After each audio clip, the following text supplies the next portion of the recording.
Hello everyone, welcome back to the channel. Now today we're just going to have a quick video and we are going to be looking at the latest offering from WIP Games and Miniatures, and this is Caesar's Campaigns, which is the latest book in their On Bloody Ground series, which is their mass combat wargaming rules. Now I already had a look at their Hastings or 1066 rules and their Reconquista rules, and I'll leave a link to those down below. In that video you will actually find more of a breakdown on how the mechanics of combat and shooting work, and there's a combat example in it as well. In this video, what I'm going to do is have a look at this latest book, which is dealing with Caesar's Campaigns, and as I'm doing the Gallic Wars project, it's going to tie in very nicely.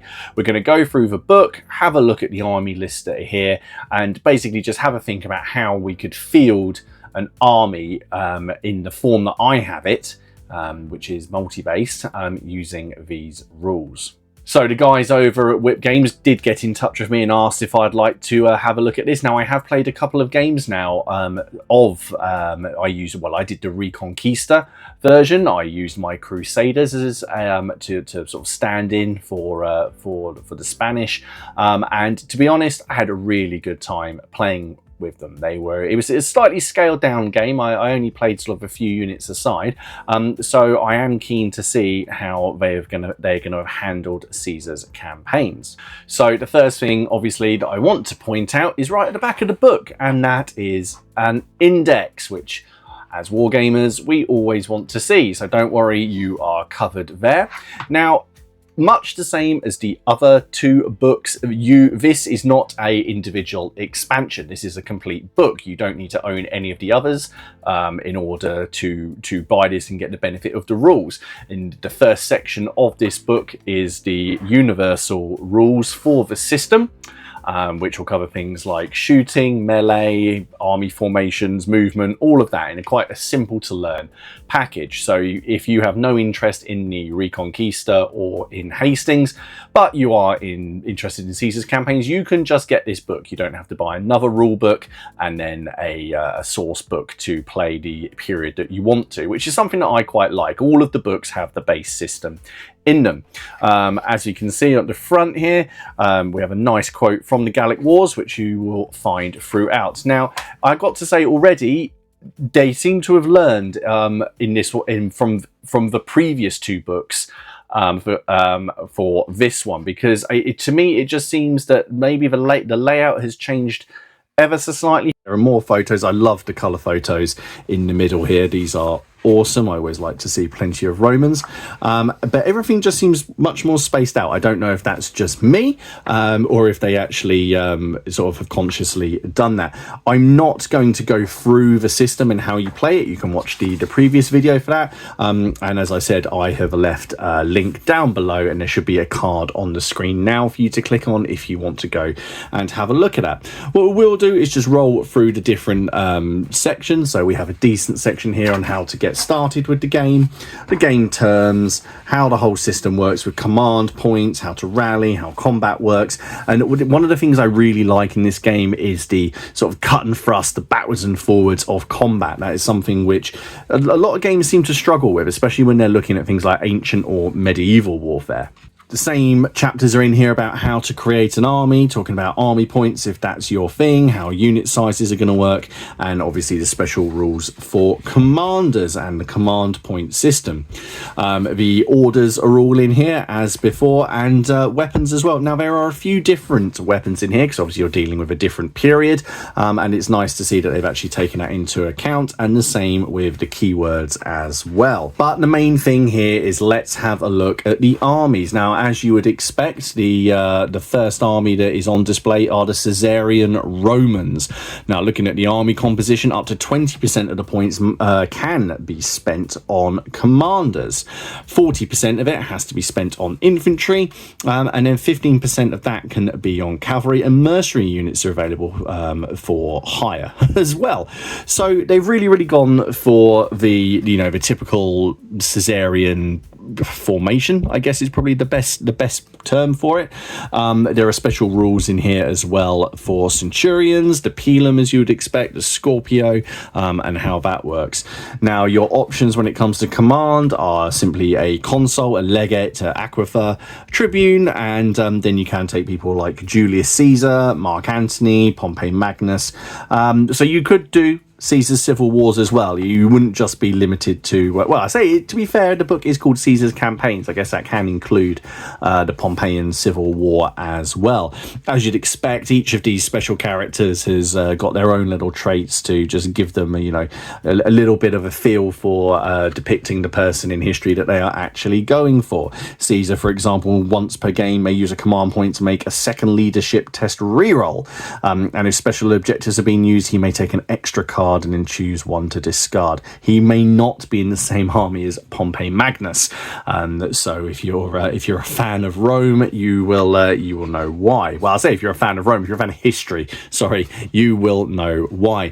Something I'm pleased to see as well is that they've got veteran legionaries, they've got regular legionaries, and they've got raw recruits. Something which Caesar does talk about in his in Gallic Wars, in his writings, is how many times that he has to sort of basically take time to recruit, take time to train, and having that differentiation between the troops is something that I think is quite cool and quite interesting. So as you can see, we have Roman cavalry here, not up to much really in the grand scheme of things. It's the mercenary cavalry that was really the benefit to Caesar, which came in the form of Gallic cavalry and Numidian cavalry. The next army that we see here are the early Germanics. So again, big on infantry, slightly bigger on cavalry than the Romans, and they've got a special rule called stubborn faith. So when a shaman is joined to a unit, they may re-roll a failed stand fast test in any combat, which is quite cool. And if you watch the combat example in the other video, you'll see how easy it is to be sort of pushed back. Their sort of troop types are warlords, chieftains, army standards, champions, and a shaman, which is great. Germanic nobles, Savai warriors, fanatics, Germanic warriors, skirmishers, mounted nobles, Germanic cavalry, lots of Germanic cavalry actually. I imagine that more people are going to be playing these, the Gallic tribes and the Germans, but we'll see. So over here, 20% of the Gallic tribes may be spent on commanders, 40% on infantry, and 30% on cavalry, and they have the pagan fury rule, which is when a druid is joined to a unit, they also re-roll any failed hits during any initial combat. So you've got a little bit of flavour there, and as you would expect, am I going to find him? Yes, here he is. Here is Vercingetorix. In fact, you can probably see a nice little sneak peek of my version of Vercingetorix that will be coming to a battlefield very, very soon. He's represented here in the rules. He must be the general, and he's got, as you would expect, some stuff in there to give him a bit of flavour as well. Next up, the ancient Britons, looking at the time that Caesar just popped across the channel. Awesome stuff. Chariots. So we do know that the Gauls did use chariots, but by the time of the Gallic Wars, that had kind of gone out of fashion, whereas the British still very much were using chariots. They've got that pagan fury rules much as the Gauls do, so they can reroll initial hits in combat, and also they can, they're quite infantry heavy. And I don't know if they got it on here. Yes, Druid, Champion, and Cassivellanius. Is that right? Is that how you say that, Cassivellanius? Well, it is now, just for this video. So, again, a unique commander there. Next army up, we have the Ptolemaic Egyptians. That's cool. I like that because you can sort of tie that in with when Antony's over there with some of his legions as well. So that's quite cool. And you don't see many people, as far as I'm concerned, using the late Ptolemaic stuff. Maybe I'm not playing the right people, but over here is what you'd expect. You have a Strategos, a Taxiarch, and you have Ptolemy the 13th, which is very cool. All of the different troop types that you'd expect: household cavalry, Ptolemaic cavalry, peltasts, everything that you could want. In fact, that might be the most expansive army list. Looking at it here, there's 15. yeah, there's nearly 20 units there. Now, one of the final armies in here is the late Pontic army, and as you can see, there's quite a lot of special rules to do with these, such as scythe chariots, and a lot of choice of troops. That would be a very cool army to see. I'm thinking about building a little army to go along with a force for Unbloody Ground, so maybe I'll have to look at doing a Pontic army or a Ptolemaic Egyptian army. Finally, in here we have the Numidians, who are the last army that you can pick from. These include African forest elephants and, of course, the famous Numidian cavalry, and they come with the rules for elephants as well. So as these releases keep on coming out, I'd expect to see some of these rules basically transferred over. So there we are. Now that's a quick flip through the army lists that you're going to get. I don't want to just give all the rules for them. If you want them, you'll have to buy the book yourself. There is then a chapter on terrain, much as in the other books, a chapter on how to deploy your army and how to win the game and do objectives. And then you have your special objectives here, which you can photocopy and dish out. So overall, it is a very nice little book. It's a nice package. This is £15 from the WIP Gaming website, which there's a link to down below. Now, what is coming next? Well, if you go over to their website, you will see that they have been producing metal Spartans and Thespians and all sorts of nice stuff on there in the form of Greeks. And the next book coming is the Greco-Persian and Peloponnesian Wars. Now, this is something which I know a lot of people are very, very interested in.